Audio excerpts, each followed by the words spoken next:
Hi అండి, నమస్తే. ఎలా ఉన్నారు? అందరు బాగున్నారా? నేను కూడా బాగున్నానండి. చూసారండి వర్షం ఎలా పడుతుందో ఫుల్గా. బాబా, భలే పడుతుందండి. చల్లగా ఉంది వాతావరణం అయితే. ఎర్లీ మార్నింగ్ అండి ఇది. 6:37 అవుతుంది ఇప్పుడు. ఇప్పుడే వేడివేడిగా టీ పెట్టుకొని ఆ టీలో కొంచెం అంత అల్లం కొట్టుకొని వేసుకుని బాగా మరగబెట్టుకొని టీ తాగానండి. అల్లం టీ తాగడం అంటే నాకు చాలా చాలా చాలా ఇష్టం అండి. ఎందుకంటే నాకు ఫస్ట్ నుంచి అల్లం టీనే అలవాటు. అల్లం టీ బాగా తాగుతాను అనమాట. బాగా అంటే ఒక 2 సార్లు 3 సార్లు అయితే టీ తాగుతాను నేను. అల్లం టీ తాగేసి ఈ వర్షాన్ని ఎంజాయ్ చేసుకుంటూ కూర్చున్నాను. ఏం టిఫిన్ చేసుకోవాలా అని చూస్తున్నానండి. పప్పులేమి నానబెట్టుకోలేదు, మర్చిపోయాను రాత్రి. దోశలకి ఇడ్లీకి వేయడం మర్చిపోయానండి. ఇప్పుడు ఏం చేసుకుందామని ఆలోచిస్తున్నాను. ఉప్మారావు ఉందండి, కొద్దిగా ఉప్మా అయితే చేసుకుంటాను. ఈ వర్షం పడుతుంటే, ఇలా వర్షం పడుతుంటే మీకు ఏమనిపిస్తుందో నాకైతే తెలియదు కానీ అండి, నాకు మాత్రం ఇలాంటి వర్షంలో వేడివేడిగా చక్కగా ఈవినింగ్ టైంలో, మార్నింగ్ కాదండి, సారీ, ఈవినింగ్ టైంలో వేడివేడిగా చక్కగా బజ్జీలు పకోడీలు తినుకుంటూ ఒక మంచి పుస్తకం, ఎండమూరి వీరేంద్రనాథ్ నవల, లేకపోతే మధుబాబు నవల, అలాంటివి చదువుకోవడం అంటే నాకు చాలా చాలా ఇష్టం అండి. ఈ సినిమాలు టీవీలు అంటే నేను అంతగా ఇష్టపడను, కానీ ఈ నవల్స్ చదవడం అంటే నాకు చదువుకునే రోజుల్లో నుండి కూడా నాకు చాలా చాలా ఇష్టం అండి నవల్స్ చదవడం అంటే. ఎందుకంటే నేను ఒకసారి 9th క్లాస్లో ఉన్నప్పుడు నాకు కాలు కాలిందండి. వేడి నీళ్ళు, మరిగిపోయిన వేడి నీళ్ళు. మా అమ్మ అప్పుడు బట్టల సోడాలోనే నానబెట్టేవాళ్ళు కదండి. వేడి వేడి నీళ్ళు మరగబెట్టేసి దాంట్లో బట్టల సోడా వేసి దుప్పట్లు అవి పెట్టేవాళ్ళండి బాగా వేడి నీళ్ళల్లో. అలా నీళ్లు మరగబెడితే నేను ఆ నీళ్లు బకెట్లో పోయి కాళ్ళ మీద పోసేసుకున్నాను. దెబ్బకి నా కాలు తోలుడు వచ్చేసిందండి. ఇంకా బెడ్ రెస్ట్, ఇంజక్షన్లు అవి ఇవి చాలా. పల్లెటూరులో ఉండేవాళ్ళం అండి అప్పుడు మేము. బాగా మా నాన్నగారు పోలీస్ డిపార్ట్మెంట్లో ఉండేవాళ్ళు. పల్లెటూరులో ఉండేవాళ్ళం మేము. అప్పుడు సిటీకి వెళ్ళాలన్నా కూడా చాలా దూరం అన్నమాట. అప్పుడు రెస్ట్లో పడుకొని కూర్చొని అలా ఉండేదాన్ని కాబట్టి మా నాన్న ఎక్కువ నాకు నవల్స్ చదవడం ఇష్టమని మా నాన్న నవల్స్ ఒక 10-15 ఎండమూరి వీరేంద్రనాథ్ బుక్కులు, ఆంధ్రభూమి, అప్పుడు ఆంధ్రభూమి ఎక్కువ వచ్చేదండి. ఆంధ్రభూమి, ఆంధ్రజ్యోతి, స్వాతి వారపత్రికలండి, వీక్లీ వచ్చేవన్నమాట. తర్వాత shadow novels, Madhubabu novels, crime thriller novels అనమాట. అవి మా నాన్నతో గొడవ చేసి తెప్పించుకునేదాన్ని, తెచ్చి ఇచ్చేవాళ్ళు నాకు టైంపాస్కి. ఊరికే కూర్చొని ఉండలేక చదువుకునేదాన్ని. నాకు చాలా చాలా చాలా ఇష్టం నవల్స్ చదవడం అంటే. అలా అండి, అలా నవల్స్ చదువుకునేదాన్ని. చాలా ఇష్టం అండి బాబు నాకు బుక్స్ చదవడం అంటే. మరి ఇప్పుడు పిల్లలకి ఏంటో నాకైతే తెలియదు, కానీ ఇప్పుడు పిల్లలకు చాలామంది బుక్ రీడింగ్ వాళ్ళు నవల్స్ అవి చదవరు, కానీ వాళ్ళ టాలెంట్ని బట్టి వాళ్ళు మంచి మంచి పుస్తకాలు చదువుతారు.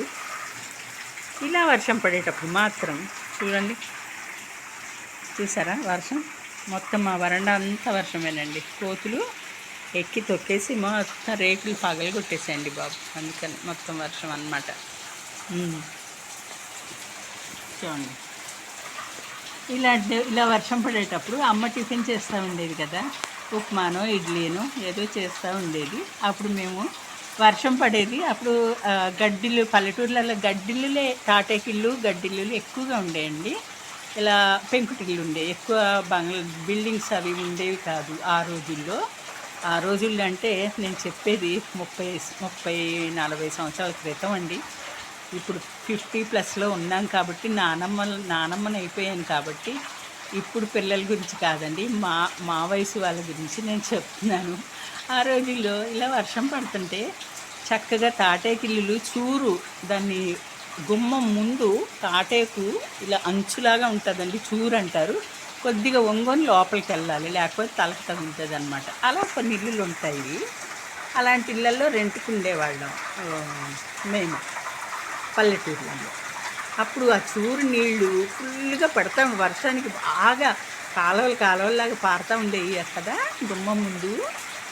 అప్పుడు పడవలు చేసుకునే వాళ్ళం అండి. పేపర్లతోటి పడవలు చేసుకొని ఆ నీళ్ళల్లో వేసి చక్కగా పడవలతో ఆడుకునే వాళ్ళం అండి ఆ రోజుల్లో. అవే ఆటలండి. ఇప్పట్లాగా వీడియో గేమ్స్ అని పిల్లలు ఆడుకుని ఇప్పుడు టీవీల ముందే అతుక్కుపోతున్నారు కదా చిన్నపిల్లలు, పసిపిల్లలు కూడా. ఆ రోజుల్లో టీవీలు లేవు కాబట్టి ఇలాంటి ఆటలేనండి. తర్వాత వర్షం పడుతుంటే బుడగలండి, చక్క టోపీల్లాగా బుడగలు వస్తాయండి. ఎంతమందికి తెలుసండి ఆ బుడగలు ఎంజాయ్ చేసి ఉంటారా? వాటిలలో పుల్లతో ఆ బుడగని ఇలా గుచ్చుతూ ఉంటే ఆ బుడగ వెళ్ళిపోతూ ఉండేది. మళ్ళీ కొన్ని బుడగలు వస్తూ ఉండేవి. అలా కూర్చొని ఇంటి ముందు అలా చాపేసుకొని కూర్చొని వర్షంలో ఈ పడవలతోటి ఆ బుడగలతోటి ఆడుకుంటూ ఉంటే అమ్మ వాళ్ళు తడవకండి, తడిస్తే జలుబు చేస్తుంది, జ్వరం వస్తుంది, స్కూల్ ఎలాగా లేదులేండి. స్కూల్ ఎలాగా లేదు, వర్షానికి స్కూల్ పెట్టేవాళ్ళు కాదన్నమాట. అప్పుడు మా అమ్మ ఇడ్లీయో ఉప్మాయో చేసి టిఫిన్ పెట్టేదన్నమాట. అప్పుడు ఇడ్లీ రవ్వ, ఆ రోజుల్లో ఇడ్లీ రవ్వ కొనుక్కొని రెడీమేడ్ రవ్వ అయితే ఉండేదేమో, మాకైతే తెలియదు. కానీ మా అమ్మ మాత్రం బియ్యము బాగా కడిగేసి ఆరబెట్టేసి ఇసిరేదండి. ఆ రోజుల్లో మిక్సీలు లేవు కదండి. 40 ఏళ్ళ క్రితం మిక్సీలు ఎక్కడ ఉన్నాయి? 35-40 ఏళ్ళ క్రితం ఉంటాయేమో. బాగా డబ్బున్న వాళ్ళ ఇళ్ళలో, పెద్ద వాళ్ళ ఇళ్ళలో ఉన్నాయేమో.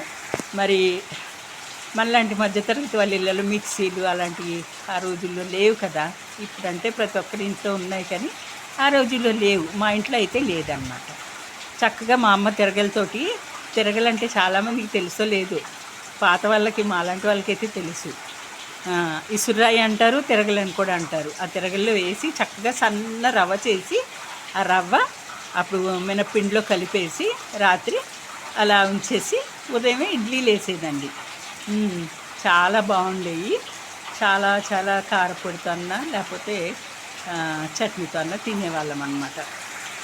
అలాగా ఈ వర్షం పడుతుంటే ఆ పాత రోజులన్నీ భలే గుర్తొస్తున్నాయి కదండి ఈ వర్షంలో. మరి నాకులాగా మీకు కూడా ఆ రోజులు ఎవరికైనా గుర్తొస్తున్నాయా? గుర్తొస్తే కామెంట్ అయితే పెట్టండి. ఈ ఛానల్ నేను కొత్తగా స్టార్ట్ చేశాను. సబ్స్క్రైబర్స్ అయితే ఇంతవరకు రాలేదు. దయచేసి నా ఛానల్ని సబ్స్క్రైబ్ చేసుకొని నాకైతే సపోర్ట్ చేయండి. ఓకేనా? థ్యాంక్ యూ అండి. మళ్ళీ మరొక కొన్ని ముచ్చట్లతో మళ్ళీ కలుసుకుందాం.